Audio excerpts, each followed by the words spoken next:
Dan terjadilah pada tahun ke-480, sesudah orang Israel keluar dari tanah Mesir. Pada tahun keempat sesudah Salomo menjadi raja atas Israel. Dalam bulan Ziu, yakni bulan yang kedua, maka Salomo mulai mendirikan rumah bagi Tuhan.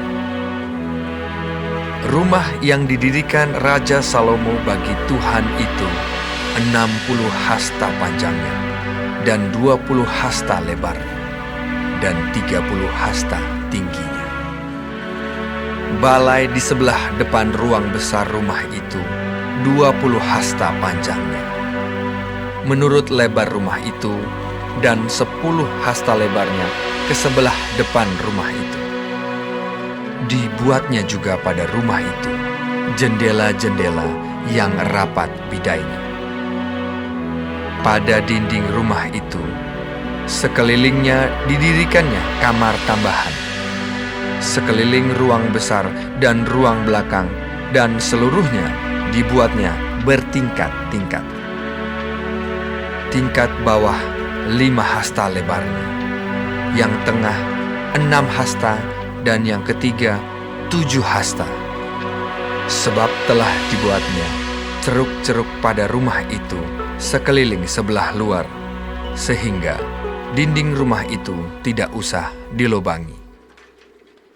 Pada waktu rumah itu didirikan, dipakailah batu-batu yang telah disiapkan di penggalian, sehingga tidak kedengaran palu atau kapak atau sesuatu perkakas besi pun selama pembangunan rumah itu.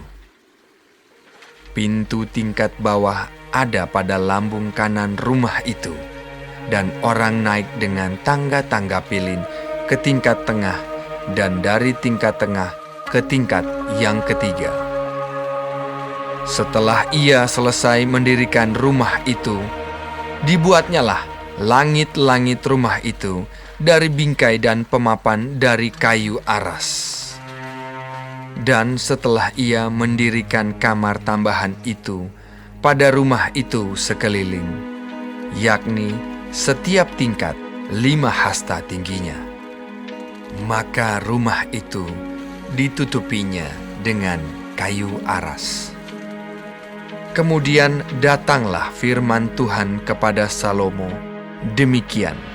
Mengenai rumah yang sedang kau dirikan ini, jika engkau hidup menurut segala ketetapanku dan melakukan segala peraturanku dan tetap mengikuti segala perintahku dan tidak menyimpang daripadanya, maka aku akan menepati janjiku kepadamu yang telah kufirmankan kepada Daud ayahmu, yakni bahwa aku akan diam di tengah-tengah orang Israel dan tidak hendak meninggalkan umatku Israel.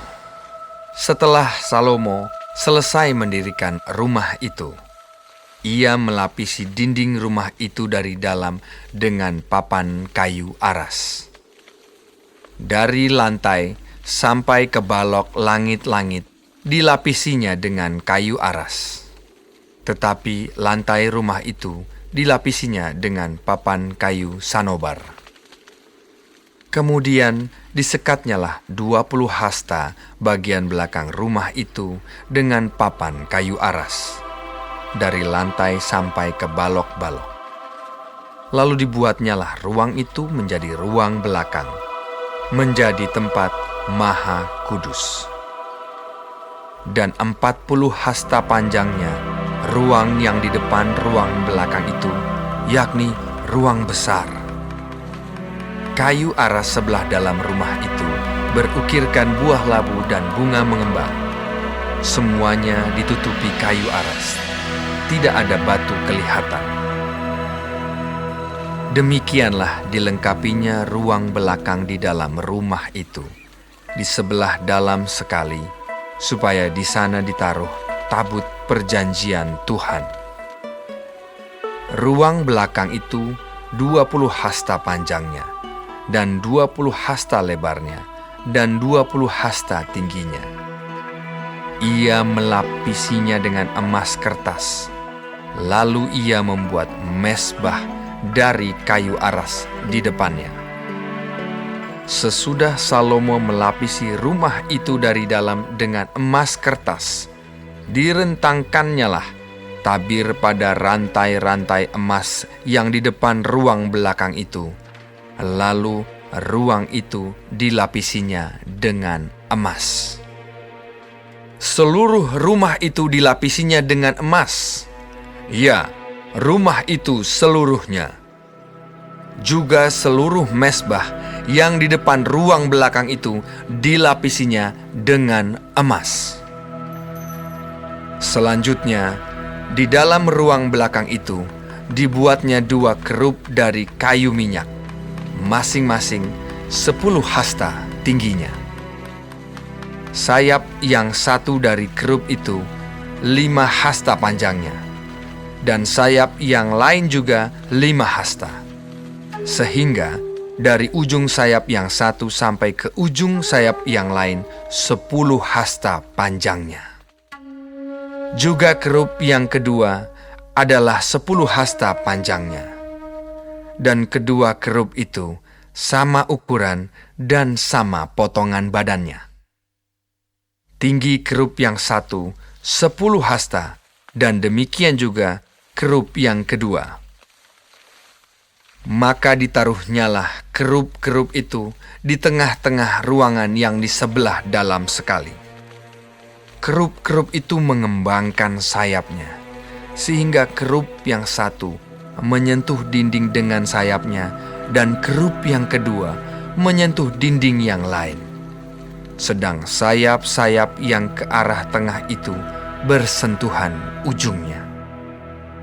Dan kerub-kerub itu dilapisinya dengan emas. Dan pada segala dinding rumah itu berkeliling, ia mengukir gambar kerub, pohon korma, dan bunga mengembang, baik di ruang sebelah dalam maupun di ruang sebelah luar. Juga lantai rumah itu dilapisinya dengan emas, baik di ruang sebelah dalam maupun di ruang sebelah luar. Sebagai pintu masuk ke ruang belakang, dibuatnyalah pintu dari kayu minyak. Ambang dan tiangnya merupakan segi 5. Pada kedua daun pintu yang dari kayu minyak itu, ia mengukir gambar kerub, pohon korma, dan bunga mengembang. Kemudian dilapisinya dengan emas. Juga pada kerub dan pada pohon korma itu disalutkannya emas. Demikian juga untuk pintu masuk ke ruang besar itu, dibuatnya tiang-tiang dari kayu minyak yang merupakan segi 4, dan 2 pintu dari kayu sanobar.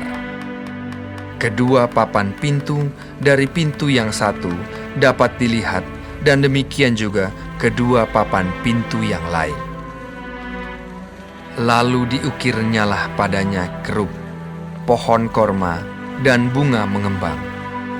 Kemudian dilapisinya pintu itu dengan emas pipih pada gambar ukiran itu. Ia mendirikan tembok pelataran dalam dari 3 jajar batu pahat dan dari 1 jajar balok kayu aras. Dalam tahun yang keempat, dalam bulan Ziu, diletakkanlah dasar rumah Tuhan. Dan dalam tahun yang ke-11, dalam bulan Bul, yaitu bulan ke-8, selesailah rumah itu dengan segala bagian-bagiannya dan sesuai dengan segala rancangannya. Jadi, 7 tahun lamanya ia mendirikan rumah